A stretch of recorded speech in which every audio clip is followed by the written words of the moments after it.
भाभी, ओ भाभी, अरे अब तो उठ जाओ, माँ जी आपको बुला रही हैं। अच्छा ठीक है निशा दीदी, आप चलो, मैं बिस्तर फोल्ड करके आ रही हूँ। अरे क्या हुआ निशा बिटिया, अंजलि अभी तक नहीं उठी क्या? अरे मम्मी, आपका दिमाग खराब है क्या?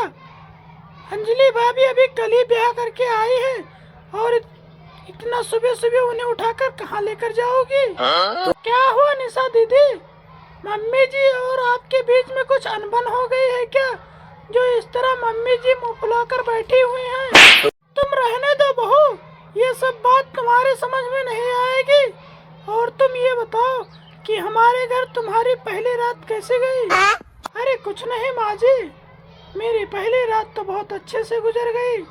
ठीक है बहू, अब जाओ और फटाफट से खाना बना लो, और भूख के मारे मेरे पेट में चूहे कूद रहे हैं। अरे मम्मी, आप जानती हो ना, कल भाभी की तो सुहागरात थी और वो थक गए होंगे, तो उन्हें आप आज आराम करने दो। ठीक है निशा बिटिया, लेकिन तुम अंजलि से ये कह दो कि एक आध घंटा वो आराम कर ले, फिर खा धोकर हम लोग खेत घूमने चलेंगे। लेकिन मम्मी जी, भाभी जी तो बता रही थी कि नरेंद्र भैया कल जाकर भैरव जी महाराज के चरण छूने की बात कर रहे हैं। क्यों नरेंद्र, बहू के आगे तुमने कुछ कहा है क्या? हाँ मम्मी, हमारी शादी बिना कोई बांधा के हो गई है, तो मैं सोच रहा था कि अपने कुल देवता को जाकर आशीर्वाद लेकर चले आए। अच्छा ठीक है नरेंद्र वेदा, मेरी चांद सी बहू को ले जाकर और जल्दी से आशीर्वाद लेकर और फटाफट वापस आ जाना। क्या बात है माँ जी, मैं तो शादी से पहले ये सोच रही थी कि मेरी सास भी औरों की तरह खड़ूस निकलेगी, लेकिन आप तो देवी हो देवी। ठीक है, अब ज्यादा मक्खन बैठ के मत लगाओ और फटाफट से जाओ, कुल देवता का आशीर्वाद लेकर वापस आ जाओ। दिन में हम लोग गेहूँ काटने चलेंगे। ये क्या है मम्मी, अभी हम लोग के हाथों की मेहंदी भी नहीं छूटी और आप गेहूं कटवाने की बात कर रही हो, आपको शर्म नहीं आती क्या? अरे कलमोहे, तू ऐसे कैसे बात कर रहा है?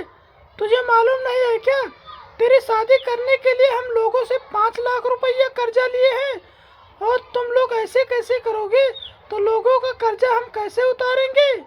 तुम ऐसे बैठकर घर में खाते रहोगे तो। आपका कहना बिल्कुल सही है माँ जी, लेकिन कम से कम हम लोग को भी 7-8 दिन तो रुकने दो, उसके बाद हम लोग खुद ही आपके साथ चलेंगे खेतों में काम करने के लिए।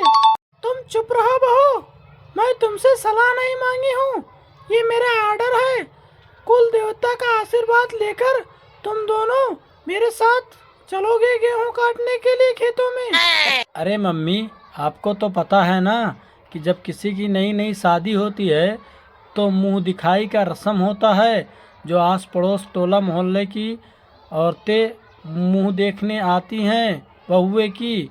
लेकिन ये आप क्या कर रही हो? तू चुप हो जा कलमोहे, तुझे ज्यादा ज्ञान देने की जरूरत नहीं है, वरना मैं तुम्हारे भी दांत तोड़ दूंगी। क्यों सासू माँ, जब मेरे हस्बैंड सही बोल रहे हैं तो आपके पिछवाड़े में मिर्ची क्यों लग रही है, और इस तरह हमारे साथ आप बुरा बर्ताव क्यों कर रही हैं?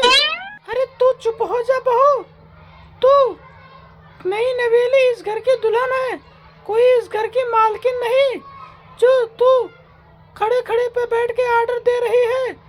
और तू खा पी के जल्दी से रेडी हो जा, और आज मैं तेरी मुंह दिखाई की रस्म गेहूं के खेत में ले जाके कराऊंगी। ठीक है बुढ़िया, मैं सोची कि औरों की तरह सास मेरी अच्छी निकलेगी, लेकिन तू तो और मक्खी चूस निकली, और इतना पैसा बचाकर कहाँ लेकर जाओगी?